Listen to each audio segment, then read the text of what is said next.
সিয়াম আমাদেরকে বলে তোমার সামনে মুখরোচক এত চমৎকার খাবারের ডালা সাজানো আছে, পেটে ক্ষুধা আছে, বাট আল্লাহর অনুমোদন নাই, সেজন্য তুমি খাচ্ছ না। তোমার জীবনে শত শত হাজার হাজার সিদ্ধান্ত নেবার ক্ষেত্রে ঠিক একইভাবে যদি আল্লাহর নির্দেশ তোমার সামনে এসে হাজির হয় এবং আল্লাহর নির্দেশের ভিত্তিতে গ্রহণ কিংবা বর্জন করবার সিদ্ধান্ত তুমি গ্রহণ করতে পারো, তবেই তোমার সিয়াম সার্থক।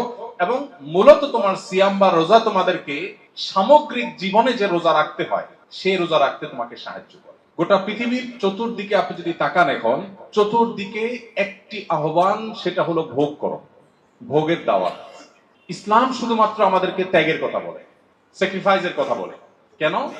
কারণ ত্যাগ এবং স্যাক্রিফাইস মানুষকে মানুষ করে তোলে।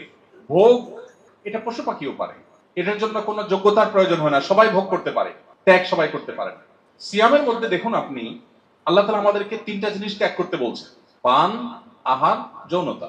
গোটা পৃথিবীতে যত অপরাধ হয়, এই অপরাধগুলো বেসিক্যালি মানুষ পুণ্যবৃত্তি কিংবা যৌনবৃত্তির কারণে করে। আর এই দুইটাকে কন্ট্রোল করার ট্রেনিং আল্লাহ দিচ্ছেন সিয়ামের মাধ্যমে। আমরা সিয়ামের মাধ্যমে বিরত থাকার প্রশিক্ষণ নিচ্ছি। কেন নিচ্ছি? কারণ আমার জীবনে প্রতিদিন সাবকনশিয়াস মাইন্ডে, অবচেতন মনে আমি শত শত ডিসিশন মেক করতে হয়, শত শত সিদ্ধান্ত নিতে হয়। আপনি ঘুম থেকে উঠলেন, দোয়া পড়বেন কি পড়বেন না, সিদ্ধান্তের ব্যাপার। আপনি ওয়াশরুমে যাবেন, ডান পা দিবেন না বাম পা দিবেন, ডিসিশনের ব্যাপার। আপনি ফজরের আজানের পর মসজিদে যাবেন না শুয়ে থাকবেন, সিদ্ধান্তের ব্যাপার।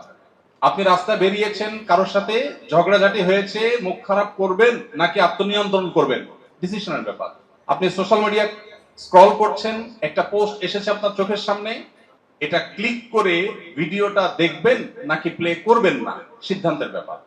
রিয়্যাক্ট করবেন, তো অনেকগুলো অপশন আছে, কোন রিয়্যাক্ট করবেন, সিদ্ধান্তের ব্যাপার। কমেন্ট করবেন কি করবেন না, করলে কোন কমেন্ট করবেন, সিদ্ধান্তের ব্যাপার।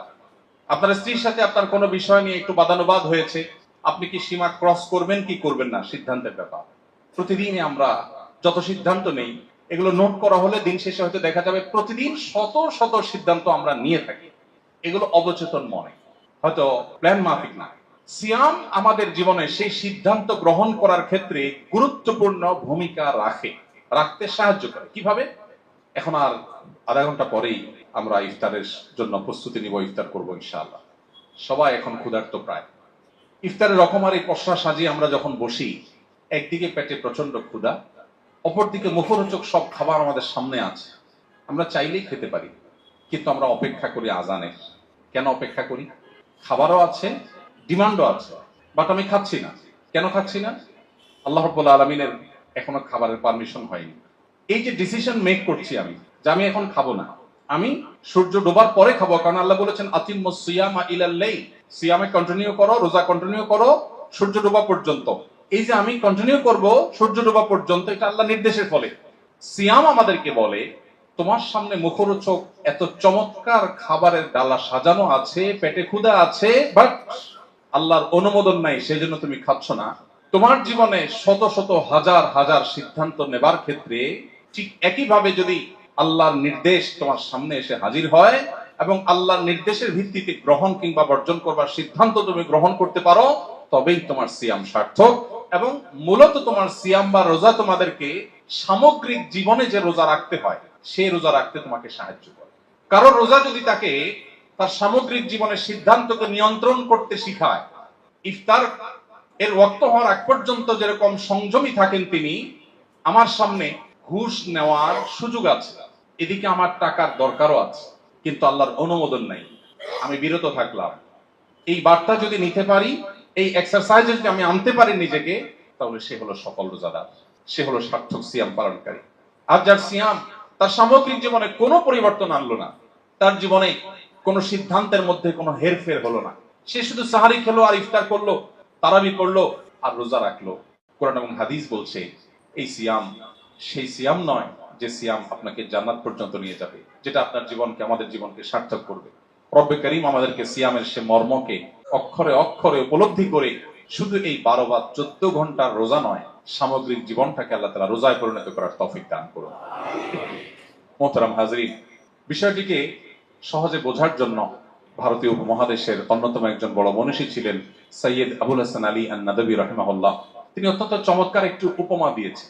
তিনি বলেছেন, রমজানের রোজা এটা একটা রোজা, আমাদের জীবনে রোজার আরেকটা পার্ট আছে, আরেকটা অপশন আছে, আরেকটা রোজার আরেকটা ভার্সন আছে।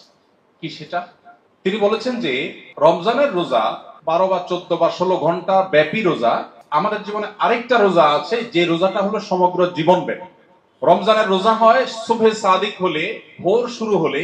জীবনের সেই রোজা শুরু হয় মানুষ প্রাপ্ত বয়স্ক হলে। রমজানের রোজা শেষ হয়, পরিসমাপ্ত হয় সূর্য ডুবার মধ্য দিয়ে। আর জীবনের রোজা পরিসমাপ্তি ঘটে জীবনের সূর্য ডুবার মধ্য দিয়ে। রমজানের রোজায় কিছু জিনিস আমাদের জন্য নিষিদ্ধ, সামগ্রিক জীবনের রোজায়ও আমাদের জন্য কিছু জিনিস নিষিদ্ধ। রমজানের রোজায় যদি কেউ অনিচ্ছাকৃতভাবে কিছু খেয়ে ফেলে, না জেনে খেয়ে ফেলে, আল্লাহর পক্ষ থেকে মাফ হয়। জীবনের রোজায় যদি কারোর ইচ্ছার বাইরে কিছু ঘটে যায়, সেটাও আল্লাহ মাফ করে। রমজানের রোজা ভেঙে ফেললে তার কাজা আদায় করতে হয়, জীবনের রোজা ভেঙে ফেললে তওবার মাধ্যমে সেটা রিকভার করতে হয়। পার্থক্য এতটুকু, রমজানের রোজা একবার যদি ভেঙে যায়, হুবহু এই রোজাটা আরেকবার রাখার সুযোগ জীবনে আর কখনো হয় না। তবে কাজা করা যায়। আর জীবনের রোজা যদি কেউ ভেঙে ফেলে আর এই অবস্থায় তার মৃত্যু হয়, তো এটাকে আর রিকভার করার কোনো সুযোগ থাকে না।